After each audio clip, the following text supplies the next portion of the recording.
Wielki człowiek. Proszę Państwa, Mikołaj Kopernik właściwie już za życia był znany w kręgu uczonych. Uczeni w całej Europie mówili o jego odkryciu, wymieniali swoje zdania.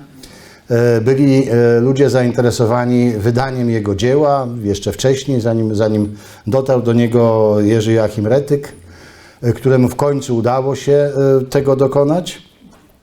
Ale co jest bardzo charakterystyczne i ciekawe, po śmierci Kopernika, już 30 właściwie czy 50 lat po, nikt ze współczesnych nie wiedział, kiedy właściwie zmarł, bo data, która do dzisiaj jest podawana jako data śmierci, nie jest pewna. Kim właściwie był, a jeśli chodzi o jego wiedzę, o jego deklarowanej, nawet z pierwszej strony de Revolutionibus, znanego miejsca pochodzenia, czyli w Toruniu, nikt nie wiedział, gdzie mieszkał, kim byli jego rodzice, skąd pochodził i dlaczego jest taki wielki. Poza tym, że oczywiście coś napisał, ale skąd ten Toruń, dlaczego Toruń, gdzie? Oczywiście wszyscy zdawali sobie sprawę, że był wielkim torunianinem i mniej więcej pod koniec XVI wieku najpierw ufundował mu biskup Kromer epitafium we Fromborku, później ufundowano mu epitafium w kościele świętych Janów, nawet poświęcono mu specjalną kaplicę, tylko już właśnie z tą kaplicą zaczął się problem, bo to, proszę Państwa, nie ta kaplica, w której rodzina Koperników odbywała modlitwy i słuchała mszy, bo ta kaplica nie miała z Kopernikami nic wspólnego. Rodzina Waczenrode posiadała w kościele świętych Janów, dzisiaj katedrze, własną kaplicę z 2 ołtarzami i jeżeli jakiekolwiek nabożeństwa rodzinne się tam odbywały, a może i chrzty, to na pewno w tej kaplicy. Ona dzisiaj jest już przywrócona, to dzięki obchodom, dzięki zgodzie gospodarzy, księdza biskupa i prałata, jest taka mała tablica umieszczona, że w dzisiejszej kaplicy Stanisława Kostki, a niegdyś świętej Elżbiety, to tam właśnie rodzina Waczenrode i wszyscy jej potomkowie mieli swoje miejsce do odprawiania nabożeństw rodzinnych i innych. A więc proszę zwrócić uwagę, człowiek, który wszedł do historii nauki, właściwie jeszcze za życia, którego dzieło było niesłychanie znane, popularne i właściwie jego popularność w ciągu XVII i szczególnie XVIII roku stale rosła, to już 50 lat po śmierci właściwie był zapomnianym człowiekiem. Dzieło tak, człowieka właściwie nie było. Mikołajem Kopernikiem zaczęto się interesować w wieku XVIII, kiedy nagle z tego kręgu nauki zszedł do poziomu zainteresowania turystycznego. Zaczęli przybywać do Torunia turyści, zaczęli się dopytywać tutejszych rządców, gdzie mianowicie się urodził ten wybitny człowiek, przecież to w ogóle najwybitniejszy człowiek, który do dzisiaj chyba urodził się w Toruniu, może pomijając aktualnego prezydenta miasta. Ale proszę Państwa, nikt nie był w stanie mu udzielić takiej odpowiedzi. Ówczesny burmistrz Samuel Luther Geret pisał nawet do bardzo rozlicznych uczonych w Europie, czy ktoś nie jest mu w stanie w jakikolwiek sposób pomóc, czy nie jest w stanie mu po prostu wytłumaczyć. Może ma jakieś informacje, jakieś listy, przekazy, biografie, które by mówiły o tym, gdzie na przykład mieszkał w Toruniu Kopernik, coś o rodzicach. Wymyślano różne rzeczy, pomylono nazwiska, skojarzono w Toruniu nazwisko Kopernik z takim nazwiskiem znanym z toruńskich źródeł Czepernik. Próbowano tworzyć jakieś takie bardzo dziwne genealogie, które oczywiście nie miały nic wspólnego z prawdą. W każdym razie to dopiero wówczas zaczęto się zastanawiać i szukać źródeł, które pozwoliły biografom dopiero XIX-wiecznym na pierwsze próby odtwarzania biografii Kopernika, poszukiwań jego pochodzenia, jego genealogii bezpośredniej, ale jak to się skończyło i kiedy, proszę Państwa, to do tego może dojdziemy w trakcie naszego wykładu. Pierwszy problem, który pojawił się właściwie już w końcu XVIII wieku, kiedy następowała przemiana takiej świadomości, czy samoświadomości etnicznej, narodowej, do tej pory niekwestionowana przez nikogo polskość Mikołaja Kopernika zaczęła być podważana. Nagle okazało się, że Niemcy, którzy w tym momencie już byli w Toruniu, to było miasto, które znajdowało się pod zaborem pruskim, zaczęli utożsamiać Kopernika ze swoją kulturą, z językiem, ale też w związku z tym, bo zaczęli myśleć nieco bardziej nowocześnie, narodowo, z narodowością. Co świadczyć miało o tej niemieckości Kopernika? Więc przede wszystkim pochodzenie z Torunia. Toruń miał swoją elitę, która w drugiej połowie XV wieku niewątpliwie w większości była pochodzenia niemieckiego, etnicznego. Po drugie, wieś Koperniki, na której również polskość Kopernika opierali polscy badacze, Niemcy z kolei interpretowali w ten sposób, że wieś Koperniki była jedną z pierwszych wsi lokowanych na prawie niemieckim i przez osadników, którzy przybyli tam z Łużyc, Miśni i dalej z Saksonii, w związku z czym byli to Niemcy, a więc jeżeli Kopernik pochodził z Kopernik, to był Niemiec. No i dokładnie polskość Kopernika, dokładnie na podstawie tej samej wsi, twierdzono, że jest to jednak nazwa słowiańska, że jest to nazwa tak zwana służebna, wieś, w której po prostu mieszkali Kopernicy. Któż to był ten Kopernik? Do tego jeszcze dojdziemy przy etymologii samego nazwiska. To był człowiek, który zajmował się zazwyczaj wydobyciem, a przede wszystkim obróbką miedzi. I na zlecenie pobliskiego grodu w tej wsi mieli mieszkać tacy oto ludzie, którzy właśnie tą miedź przerabiali, dostarczali do pobliskiej Nysy, a więc z tego punktu widzenia nazwa miała być absolutnie słowiańska. Kolejny argument na polskość, wymyślony już w XIX wieku przez Krzyżanowskiego, to był argument za tym, że Kopernikowie, zanim przenieśli się do Torunia, już przez 3 pokolenia mieszkali w Krakowie. W związku z czym mieli wystarczająco dużo czasu, żeby się spolonizować. No, problem i szkopuł w tym, że krakowski patrycjat, podobnie jak toruński, w tym czasie był mniej więcej w tym samym stopniu niemiecki, co nasz. No i wreszcie trzecia już taka bardzo, bym powiedział, próba naciągana, to wybitny skądinąd historyk nauki, autor takiej podstawowej do dzisiaj właściwie książki o astronomii Kopernika, Ludwik Birkenmeier, próbował również rodzinę matki spolonizować i skojarzył sobie nazwisko Wachenrode z Weisselrode i wyprowadzał tą rodzinę Wachenrode ze Śląska, z miejscowości Pszenno, gdzie taka rodzina rycerska polskiego, słowiańskiego pochodzenia w tym czasie funkcjonowała. Oczywiście ta delikatna różnica Weisselrode, czyli Pszenno od Weissen, Wachenrode, no niestety utrudnia takie porównanie, aczkolwiek jakaś gałąź rodziny Wachenrode też była na Śląsku, co jest udowodnione, ale to nie były rodziny szlacheckie. Te argumenty, proszę Państwa, doprowadziły do niesłychanie ożywionej debaty, która właściwie nie zakończyła się, można powiedzieć, do dzisiaj. Ona już jest wyciszona, ona właściwie jest uspokojona. Niemcy przyjęli chyba ostatecznie tą wersję, że Kopernik może mówił po niemiecku, może był etnicznie w pewnym sensie, przynajmniej po matce Niemcem, w sensie pochodzenia etnicznego, ale co za moment spróbuję pokazać i wykazać w sensie ówczesnego pojmowania politycznego i narodowego, Mikołaj Kopernik był niewątpliwie Polakiem. No tu mamy jeszcze też przytoczony przykład wybitnego skądinąd biografa Mikołaja Kopernika, Jeremiego Wasiutyńskiego, który tworzył najrozmaitsze wizję tego, jak Kopernik wyglądał, kim był, z kim się kontaktował. Między innymi właśnie ów portret młodzieńca autorstwa Giorgione przypisał Kopernikowi, uznał, że to jest młody Kopernik, z którym Giorgione musiał się spotkać w Padwie w latach 1501-1503 i tam go sportretować. Istnieją badania naukowe, które temu zaprzeczają. No i teraz przejdźmy do tego, jak sam siebie oceniał Kopernik i jak uważał, kim jest. Otóż ten największy dowód, który otrzymaliśmy od niego, z jego ust, to dowód, który zawarty jest w liście do króla Zygmunta Starego, w którym zapewnia on o swojej wierności.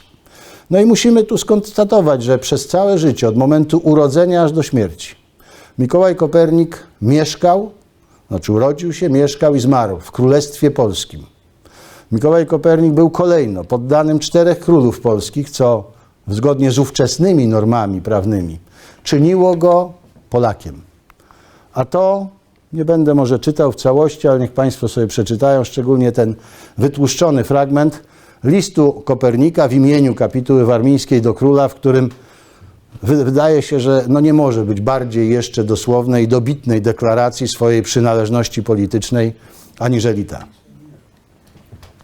Pragniemy bowiem czynić to, co przystoi ludziom szlachetnym i uczciwym oraz bez reszty oddanym waszemu majestatowi, nawet jeśli by przyszło nam zginąć. Pod tegoż majestatu opiekę się uciekając, całość naszego mienia i nas samych polecamy i powierzamy. Tak pisał Kopernik z Olsztyna, przygotowując to miasto do obrony przed Krzyżakami. Moim zdaniem bardziej dobitnej deklaracji wierności i politycznej, powiedzmy sobie, przynależności szukać nie musimy. Mamy oczywiście również inne dowody w postaci zaangażowania Kopernika w zjazdy Stanów Prus Królewskich, bo musimy pamiętać, że ten patriotyzm ówczesny, jeżeli byśmy tak go nazwali, ta przynależność polityczna była wielostopniowa. Kopernik był torunianinem z urodzenia, obywatelem Prus Królewskich, to była jego większa ojczyzna, i wreszcie poddanym króla polskiego, bo to było to państwo, w którym się urodził i w którym mieszkał.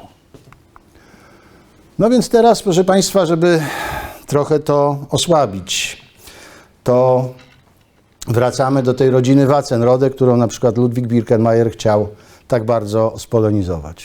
Jeśli chodzi o moje badania nad tą rodziną, nie ulega żadnych wątpliwości. Rodzina Wackenrode, podobnie jak znaczna część toruńskiego patrycjatu w średniowieczu, wywodziła się bezpośrednio z terenów dzisiejszych Niemiec.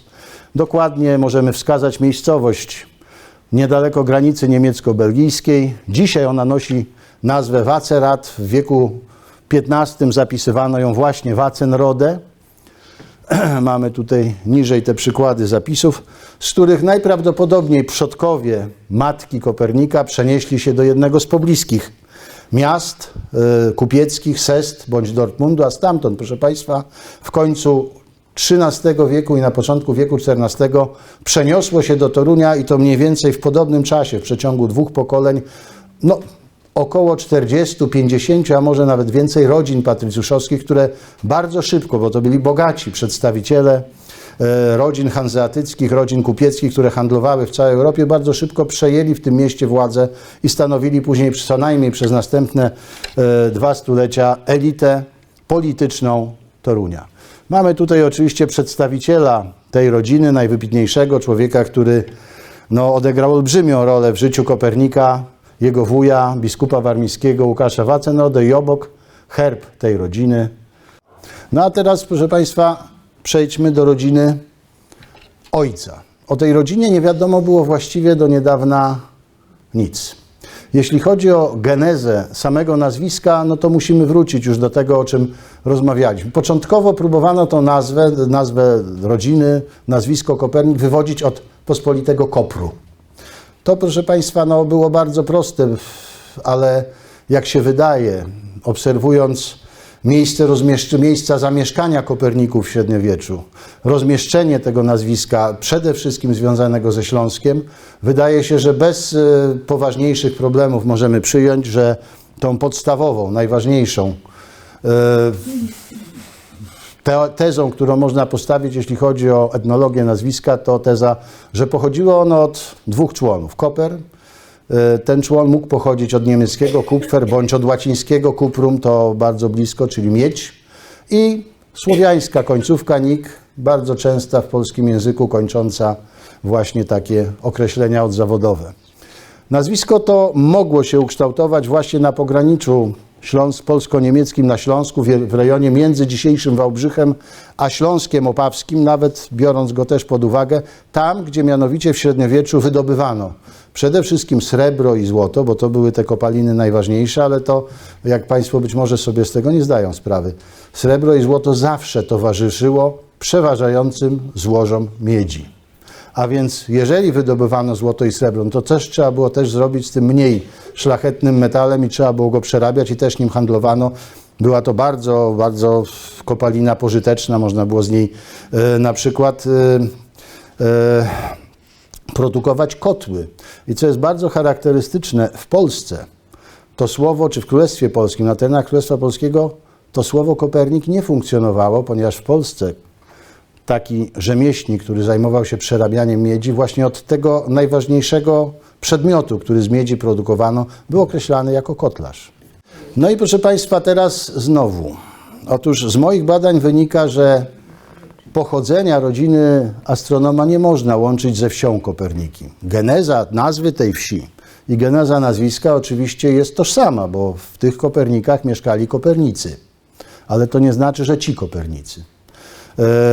Niemcy próbowali wywodzić na przykład rodzinę astronoma z rodziny sołtysów we wsi Koperniki i pobliskiej Ławie, ale nie ma żadnych przesłanek. Nie ma też żadnych właściwie przesłanek przede wszystkim w imiennictwie stosowanym w tej rodzinie, w jakichś jej kontaktach. Ona wygasła prawdopodobnie jeszcze przed połową XV wieku, a żeby z tej rodziny sołtysów z Kopernik można było wyprowadzić rodzinę Koperników. No i niestety równie marnie przedstawia się ta krakowska genealogia Koperników. Proszę Państwa, próbowano stworzyć, już w XIX wieku stworzono taką genealogię, która mówiła, że niejaki Mikołaj, kamieniarz z Krakowa, przyjęty tam do prawa miejskiego w 1396 roku, to prapradziad astronoma.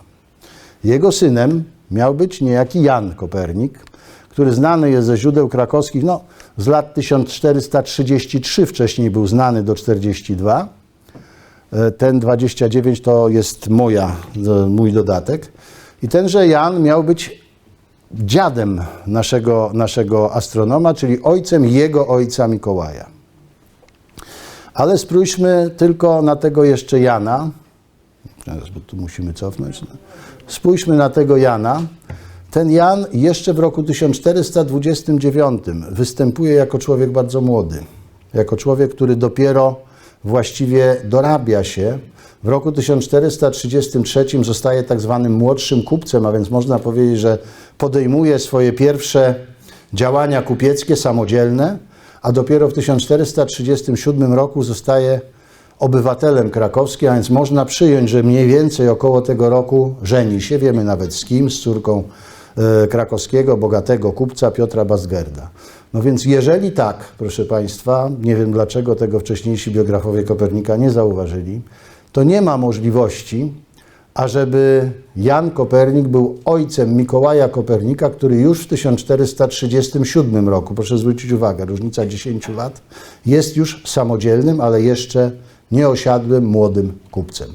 Ale już zaczyna samodzielnie handlować miedzią. Znamy jego pierwszy kontrakt, który podpisywany był w Gdańsku.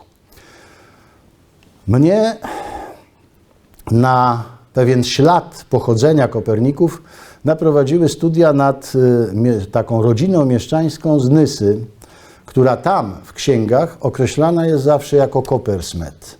Któż to jest taki, co to za nazwa niemiecka Coppersmith? No jeżeli chcemy ją przetłumaczyć na język polski, to jest na Śląsku Kopernik, a w Polsce kotlarz. W dawnych średniowiecznych czasach zasada prowadzenia ksiąg miejskich była taka. To od języka tych ksiąg zależało nie tylko imię czy zapis imienia, ale również nazwiska danej osoby. A więc jeżeli mieszczanie w Nysie wiedzieli, że Kopernik to Coppersmith, to po niemiecku zapisywali go Coppersmith. Dodatkowe przesłanki, które pozwalają mi utożsamiać tą rodzinę Koperników i Coppersmithów, to fakt, że ów Jan Kopernik, który jest niewątpliwie kuzynem Mikołaja, przynajmniej według moich badań, znika nagle z Krakowa w 1442 roku, a w tym momencie pojawia się w Nysie niejaki Jan Coppersmith, który przejmuje po ojcu majątek i tutaj osiada i staje się w bardzo krótkim czasie najbogatszym kupcem w tym mieście. Drugie to kryterium imionowe. Bratem owego Jerzego był Andrzej, który zmarł przed 1436 rokiem, pozostawiając po sobie nieletnie dzieci. Nieletnie 1436-1447 to jest ten czas, kiedy ojciec astronoma Mikołaj mógł dorosnąć do tych lat, ażeby zostać już młodym, ale już samodzielnym kupcem. Niesłychanie ważne jest to imię Andrzej. To jest imię jedynego brata Mikołaja. Imiona, proszę Państwa, w tych czasach w rodzinach kupieckich, hanzeatyckich stanowiły swego rodzaju kod genealogiczny. Te imiona były dziedziczone. Najstarszemu synowi zazwyczaj dawano imię po ojcu, Dla młodszych dzieci dawano imiona bądź to po dziadzie macierzystym, jeżeli był on, zaznaczył się w rodzinie, bądź to po dziadzie, jeżeli to było inne imię. Po dziadzie ojczystym, bo przecież nie każdy był najstarszym synem w swojej rodzinie, a więc to imię Andrzej, wcale nie tak popularne w ówczesnych czasach jak dzisiaj, jest jednym z elementów, które mogą świadczyć o tym, że Kopernik pochodził właśnie z Nysy i z tejże rodziny, która tam była określana jako Coppersmith. Ale proszę zwrócić uwagę, w Krakowie Kopernik to już nie oznaczało Coppersmith, więc w krakowskich księgach prowadzonych jeszcze też w pewnym momencie po niemiecku już nie zapisywano go tak, tylko zapisywano go dźwiękonaśladowczo. Kopernik.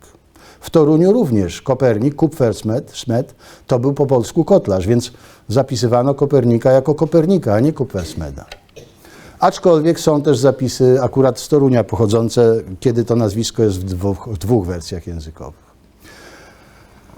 Bardzo ważną osobą, dzięki której Mikołaj Kopernik przeprowadził się ostatecznie do Torunia, jest taki najbogatszy właściwie kupiec krakowski z tego czasu, Jan Schweidnitzer.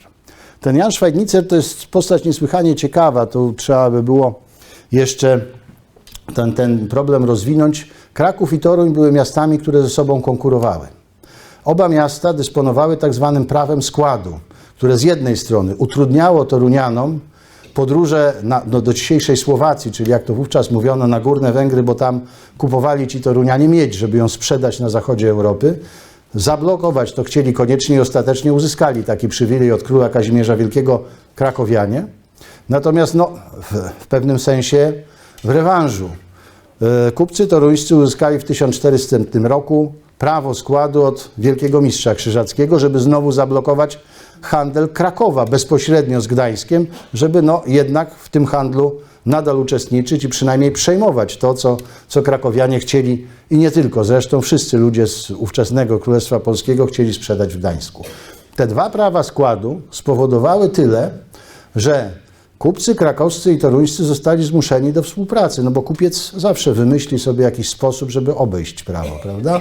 A więc toruńscy kupcy wysyłali swoich synów młodszych czy kuzynów do Krakowa, tam ci ich krewni uzyskiwali prawo miejskie, po czym wchodzili w spółkę ze swoim oczywiście kuzynem z Torunia. I w ten sposób cały handel odbywał się bez żadnych przeszkód.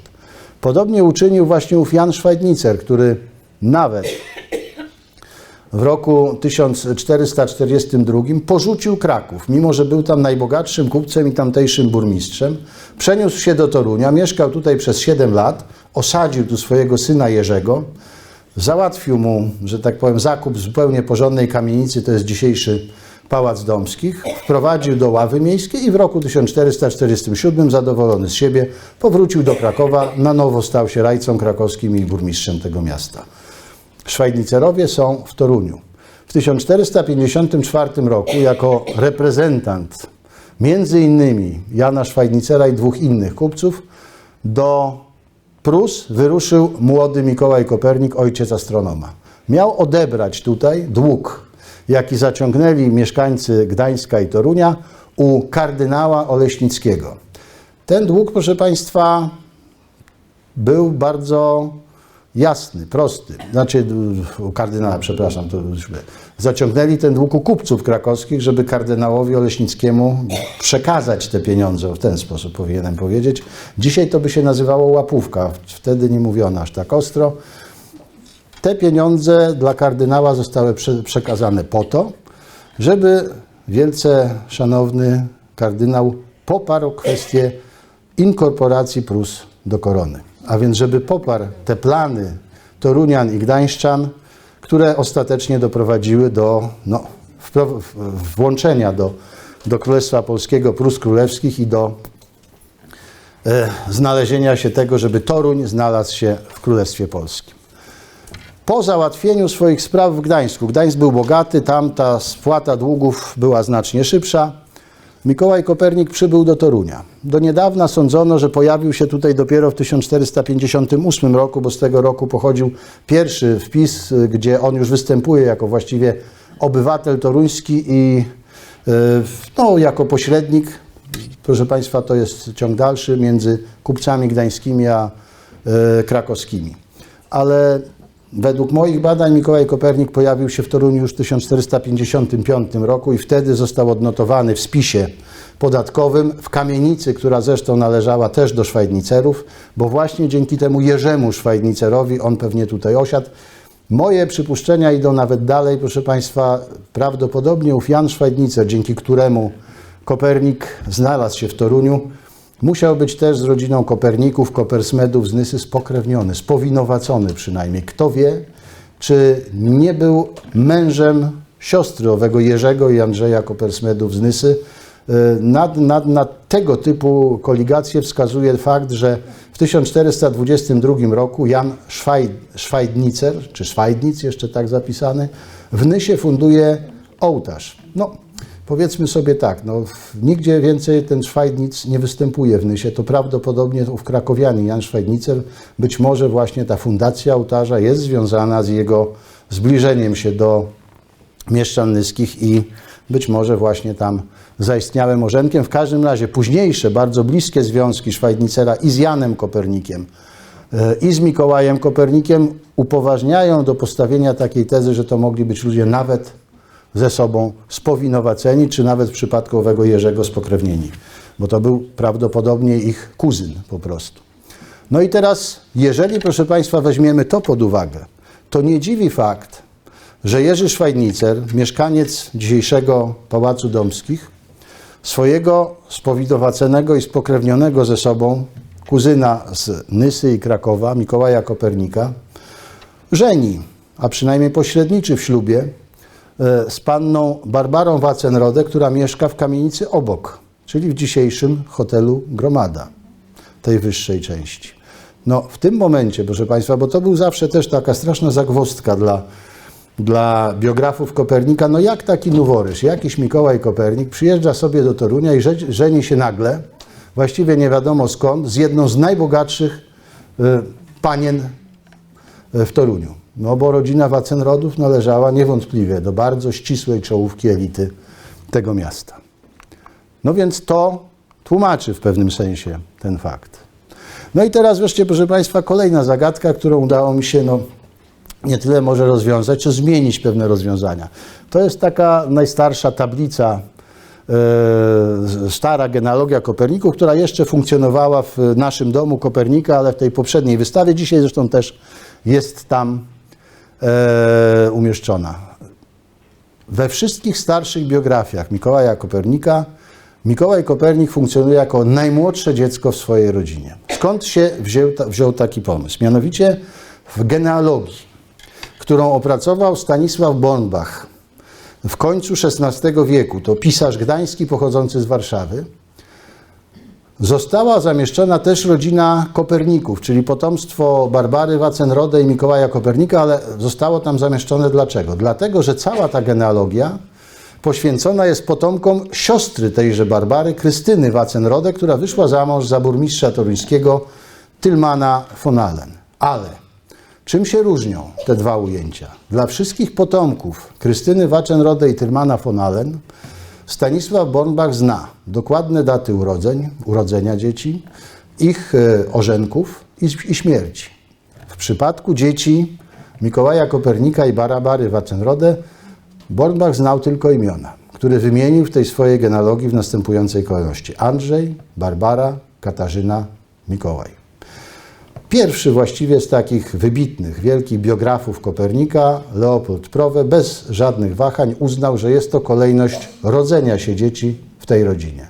No ale niech Państwo jeszcze raz posłuchają. Andrzej, Barbara, Katarzyna, Mikołaj. Nie ma żadnej daty urodzenia. To jest kolejność alfabetyczna, nie chronologiczna, a do tego bardzo łatwo jest dojść, ponieważ tam, gdzie obaj bracia występują razem, to Mikołaj Kopernik występuje zawsze jako pierwszy. I to również w takich dokumentach, które były wytworzone w Toruniu w kręgu rodzinnym. Dla genealoga, historyka, wymienienie braci w tej kolejności Mikołaj, Andrzej jest wystarczającym dowodem na to, że taka była też kolejność ich przychodzenia na świat. To, proszę Państwa, tłumaczy bardzo wiele rzeczy. Dlaczego ten Andrzej, którego Karol Górski, skądinąd wybitny historyk, no, oskarżył o to, że taki był tępy trochę, że no najpierw to próbowano, no bo tak, jeżeli byłby najstarszym dzieckiem w rodzinie, to musiałby być od tego Mikołaja co najmniej 6 lat starszy. No ale na studia wyjechał razem z nim. Na studia włoskie wyjechał 2 lata po nim. Kanonikiem warmińskim został chyba nawet 3 lata po nim. No to pan profesor Karol Górski tłumaczył, no widocznie ten Andrzej najpierw był szykowany do zawodu kupca, ale ponieważ w tym kupiectwie mu nie szło, uwaga, no to postanowiono dalej go uczyć, kształcić. Nie? No, jest to jakiś stosunek do nauki, ale powiedzmy sobie dość pokrętny. Natomiast jeżeli przyjmiemy, że Andrzej był najmłodszym dzieckiem w tej rodzinie jednak, najprawdopodobniej co najmniej 2 lata młodszym, nawet może dokładnie 2 lata młodszym od Mikołaja, to nie Andrzej za późno wyjechał na studia do Krakowa, tylko Mikołaj, bo zazwyczaj na te studia wyjeżdżali młodzieńcy w wieku lat 16, Mikołaj miał już 18. Powód tego opóźnienia był też dość prozaiczny w 1489 roku, gdyby Mikołaj, siostrzeniec człowieka wyklętego wówczas przez króla, bo Łukasza Waczenrodę, który wbrew królowi objął biskupstwo warmińskie, mógłby nie być dobrze przyjęty, więc rodzina wolała odczekać i dopiero po 2 latach, kiedy Andrzej osiągnął 16 lat, to obu braci wypuściła do Krakowa.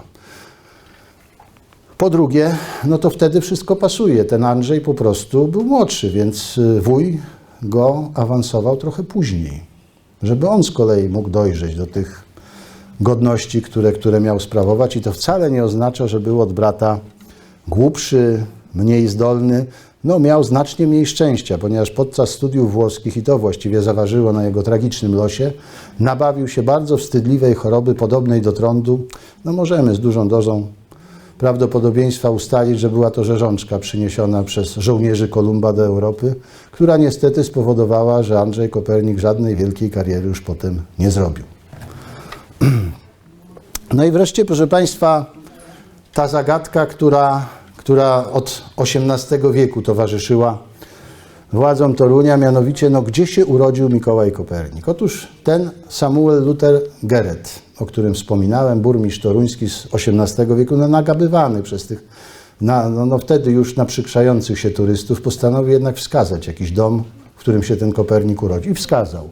Jest to, proszę Państwa, dom, ja nie mam tutaj akurat, nie zamieściłem współczesnego zdjęcia, ale mogą Państwo łatwo je odnaleźć. I ten dom to jest dom narożny, w którym jest dzisiaj hotel Gotyk. Ten dom aż do 1937 roku był uważany, przynajmniej przez Niemców, za dom rodzinny Mikołaja Kopernika. Wisiała tam tablica pamiątkowa, to uwieczniająca ten dom. Był odwiedzany od połowy XVIII wieku, może trochę później, przez wszystkich turystów w Toruniu, i tam pokazywano pokoik Kopernika z jego łóżkiem. Stamtąd księżna Czartoryska wyjęła cegłę, żeby ją zawieźć jako relikwię do Puław. Ten dom, jak tutaj widzimy na tym obrazku, pokazywany był Napoleonowi Bonaparte, kiedy odwiedzał Toruń, i wszystkim innym wielkim, wybitnym ludziom, którzy do Torunia przybywali, żeby ten dom obejrzeć.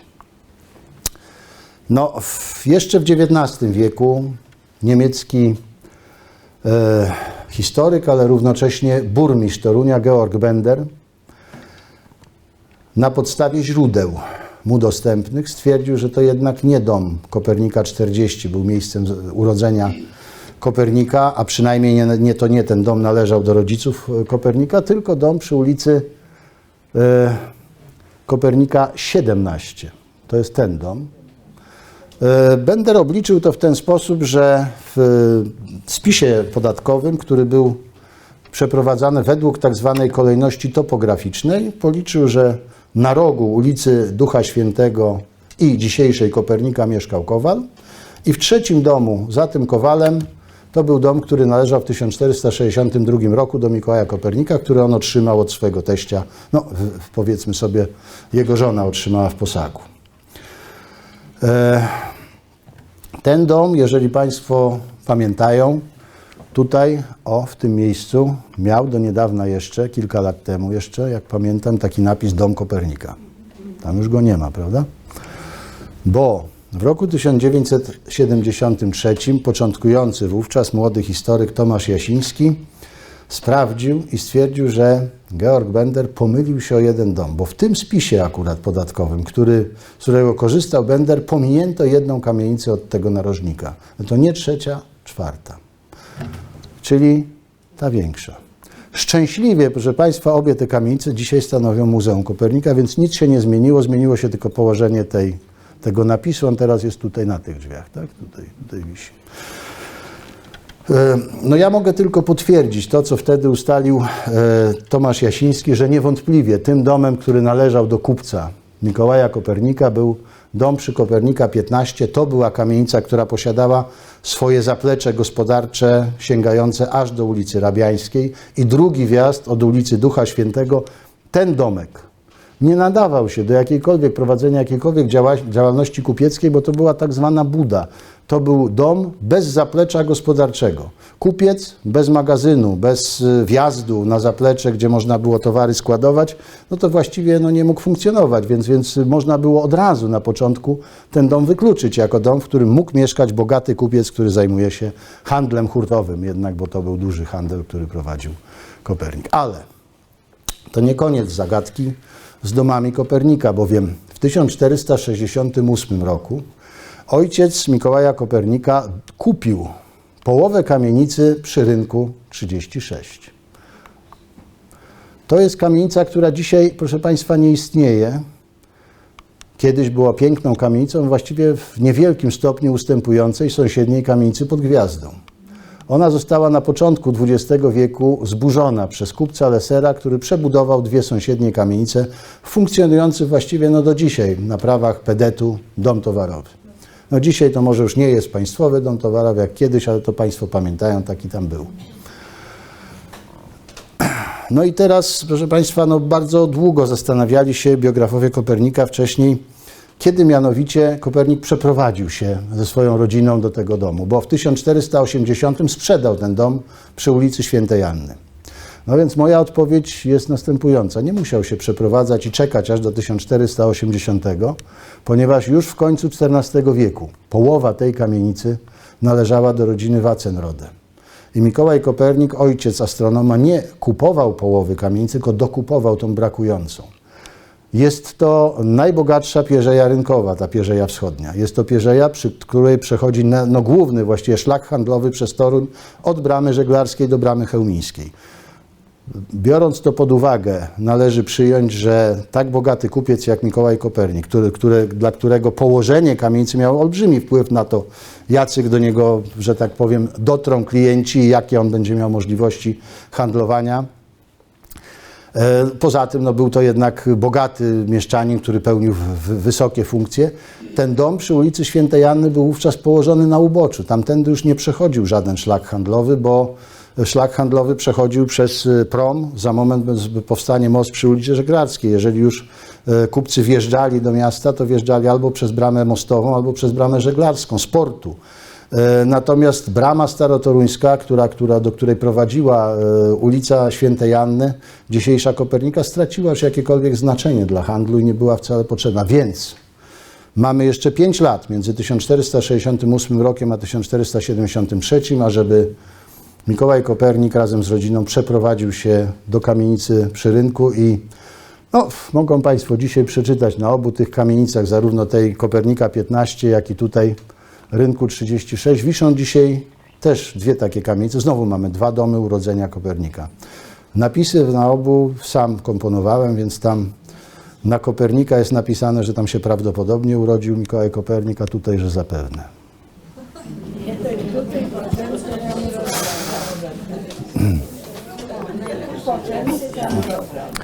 No i proszę Państwa, wreszcie kolejne zagadki, które były związane z latami szkolnymi naszego bohatera. Mikołaj Kopernik niewątpliwie, tak jak wszystkie dzieci w jego wieku, w jego czasach, rozpoczął naukę w szkole parafialnej przy kościele świętych Janów. To oczywiście, to oczywiście kolegium jezuickie w jego latach świetności. To dzisiaj, proszę Państwa, ten domek, który przez ulicę sąsiaduje z katedrą świętych Janów, on kiedyś tak wyglądał w okresach baroku. I tam znajdowała się szkoła parafialna. Zapewne była niższa, była oczywiście mniej strojna w średniowieczu, ale to w tej szkole w wieku około 7 lat rozpoczął swoją naukę Mikołaj Kopernik i tam uczył się zapewne przez 7-8 lat. Ponieważ ta nauka powinna się zakończyć w wieku około lat 16, to już w XIX wieku, a później w XX było to kontynuowane, uczeni biografowie Kopernika zaczęli kombinować. No dobrze, ale jeżeli on tam się uczył, no załóżmy do tego 16 roku życia, to co dalej? To czemu on nie pojechał na studia? No to możemy sobie wytłumaczyć, ale takiego wytłumaczenia też nie było, ale to on musiał się gdzieś douczyć, żeby się lepiej do tych studiów przygotować. Pierwszy pomysł to był taki, że kontynuował on naukę w szkole katedralnej we Włocławku. Tam wymyślono już w XIX wieku, że przecież tam kanonikiem został jego wuj, Łukasz Waczenrodę, więc on na pewno tych chłopców Mikołaja i Andrzeja umieścił tam koło siebie i kazał im się tam uczyć, bo to była dobra szkoła o wysokim poziomie nauczania. Tylko nikt nie wziął pod uwagę, proszę Państwa, takiej prostej rzeczy, że Łukasz Waczenrodę jako kanonik włocławski w samym Włocławku przebywał mniej więcej w latach 1483, a później, ponieważ jego pryncypał, inny Zbigniew Oleśnicki, nie tamten, o którym mówiłem, nie kardynał, został arcybiskupem gnieźnieńskim, przeniósł się razem z tymże arcybiskupem do Gniezna. Więc przed 1483 rokiem Łukasz Waczenrodę nie musiał się zajmować Kopernikami, bo żył jeszcze ich ojciec. I nie ma mowy o tym, żeby wcześniej tam te dzieci były przeniesione. Mogły się uczyć normalnie, spokojnie w Toruniu. Druga legenda to mówi o tym, że nauczycielem w tej szkole miał być niejaki Mikołaj Wódka z Kwidzyna, człowiek, który zdradzał pewne zamiłowanie do astronomii i któremu przypisuje się autorstwo zegara słonecznego na katedrze we Włocławku. No tylko, że tak, ten Mikołaj Wódka, owszem, był związany z biskupem kujawskim, ale nie z Oleśnickim, tylko z jego następcą. I początkowo to on nie przebywał we Włocławku, bo w tym Włocławku kanonikiem został dopiero w 1491 roku, a wtedy Kopernik już wyjeżdżał z bratem na studia do Krakowa. Czyli jak ksiądz redaktor z Włocławka poprosił mnie o napisanie takiego artykułu o włocławskich wątkach w biografii Mikołaja Kopernika, no to ja powiedziałem, ale wie pan, to będzie taki specyficzny artykuł, bo zatytułowałem go właśnie Włocławskie wątki w życiu Mikołaja Kopernika, myślnik wśród legend i faktów historiograficznych. Jest inna, proszę Państwa, poszlaka, mianowicie mówiąca o tym, że Kopernik te 2 lata pomiędzy ewentualnie tym okresem, kiedy skończył naukę w szkole Świętych Janów czy przy Świętych Janach do wyjazdu na studia, mógł spędzić i mógł się uczyć w szkole braci wspólnego życia w Chełmie. Ta hipoteza jest nieco bardziej prawdopodobna. Z tą szkołą bardzo był związany biskup Waczenrodę, który ją kilkakrotnie nawet dofinansowywał. Z Chełmnem związana była przede wszystkim rodzina astronoma. Ksienią w tamtejszym klasztorze, w momencie, kiedy się uczył, kiedy się urodził, była jego ciotka, przyrodnia co prawda, bo to była siostra przyrodnia jego matki, Katarzyna Pekał, a zresztą po niej ksienią w tym klasztorze została jego najstarsza siostra, tak się wydaje, Barbara Kopernik. A więc związki rodziny z Chełmnem były dość silne i z samym klasztorem benedyktynek. Jest prawdopodobne, ale przez nic nie potwierdzone, że Mikołaj Kopernik mógł te 2 lata, kiedy musiał przeczekać, zanim wyjechał na studia z bratem do Krakowa, mógł spędzić w tej szkole, która była sponsorowana, można powiedzieć, wtedy i w latach następnych przez wuja. Ale nie jest to aż takie konieczne. Moim zdaniem Mikołaj Kopernik mógł się uczyć do końca w Toruniu. To była szkoła o dość wysokim poziomie nauczania, a starsi uczniowie, którzy już po prostu, którzy wykazywali pewne zdolności, byli wykorzystywani jako nauczyciele dla swoich młodszych kolegów. I Mikołaj Kopernik, ponieważ nie mógł wyjechać do Krakowa na studia, to być może po prostu nauczał swoich młodszych kolegów w tym czasie i zdobywał doświadczenie, moglibyśmy powiedzieć, pedagogiczne. No i proszę Państwa, wreszcie ostatnia tajemnica, która wiąże się z życiem Mikołaja Kopernika, zapomnianym człowiekiem. Mianowicie, jak to mówią niektórzy biografowie Kopernika, wielka miłość Mikołaja Kopernika, która przyszła za późno, prawda? Wraz z nią przyszła spóźniona miłość. Dusza, która kocha, musi zaślepiać, a namiętności kochanków są niezwyciężone. No cóż, proszę Państwa, tutaj Państwa zaskoczę. Moje zdanie jest następujące. Anna Schilling była, i to dość bliską kuzynką Mikołaja Kopernika, i pojawiła się w jego kurii po śmierci swego męża, raczej w tym celu, ażeby zająć się schorowanym już i dość przeżywającym swoje właśnie niepowodzenie związane z wydaniem De Revolutionibus w Rzymie, bo główny właściwie sponsor tego przedsięwzięcia, kardynał Schaumburg, zmarł. Przez to ten pierwszy pomysł, żeby wydać De Revolutionibus w Rzymie z dedykacją dla papieża, nie wyszedł. Zmarł, Kopernik zresztą pamiętajmy, proszę Państwa, zmarł w wieku lat 70 na najprawdopodobniej wylew krwi do mózgu i to drugi. A więc na wieńcówkę musiał cierpieć znacznie dłużej, prawda? To my wiemy jako ludzie już trochę starsi, ja też ten mój tam PESEL już działa. Więc w wieku lat 65, w roku 1537, kiedy Anna Schilling pojawia się w jego życiu jako wdowa, 47-letnia zresztą, to nie był to młodzieniec, który był skłonny już do jakichś takich zabaw i uciech cielesnych. I jak się wydaje, to raczej ta pani przyjechała, żeby się swoim starszym kuzynem zająć po prostu i opiekować.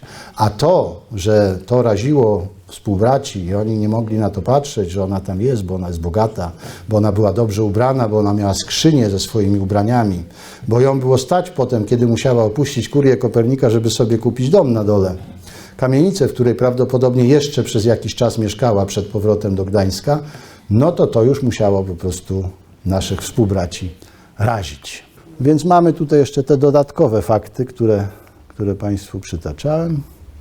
To ta ostatnia, że tak powiem, droga Kopernika, to też może większość z Państwa była świadkami tego ponownego pochówku Kopernika, bo o Mikołaju Koperniku zapomniano nie tylko w Toruniu, we Fromborku również. We Fromborku 50 lat po śmierci Kopernika, kiedy Marcin Kromer postanowił ufundować mu epitafium, to nie wiedziano ani przy jakim ołtarzu Kopernik odprawiał te swoje msze, czy ktoś za niego, bo nie był w pełni księdzem, i gdzie go wreszcie pochowano. Więc wystawiono epitafium przy takim powiedzmy sobie słupie w katedrze, jaki uznano za stosowny.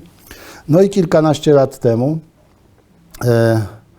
pan profesor Gąsowski na podstawie badań pana doktora Sikorskiego postanowił poszukać właściwego ołtarza, przy którym Kopernik powinien być pochowany. Panowie uznali, że znaleźli taki ołtarz. Tam na podstawie badań dokonano nawet rekonstrukcji twarzy Kopernika. Pewne cechy antropologiczne tej twarzy wskazywały, że może być to osoba tożsama z tym znanym nam z portretów, które mieliśmy na początku. Badania DNA wskazały na pewną tożsamość szczątków z włosami, które znaleziono w książce, która do Kopernika należała, ale moje badania, które prowadziłem razem ze swoimi uczennicami, bo szukaliśmy żyjących potomkin ciotek Kopernika, nie udały się.